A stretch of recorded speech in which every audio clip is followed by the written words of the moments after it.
Hi friends! Thanks for tuning in.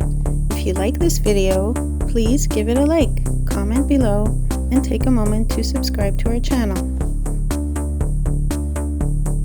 Welcome to Kenora, a friendly and scenic town in Northwestern Ontario, right on the shores of Lake of the Woods. This area has long been a gathering place with deep roots in Indigenous history and culture. Kenora got its name in the early 1900s by combining parts of the nearby communities, Keewatin and Norman. The community grew quickly with the arrival of the railway in the late 1800s and became a hub for logging and tourism. Today, Kenora is known for its beautiful waterfront and outdoor adventures. It's a favorite spot for fishing, boating, and cottage life, especially in the summer months. Whether you're here for the lake views or just exploring Northern Ontario, Kenora is a place that leaves a lasting impression. Thank you for joining us on this tour of Kenora, Ontario.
Thanks for watching!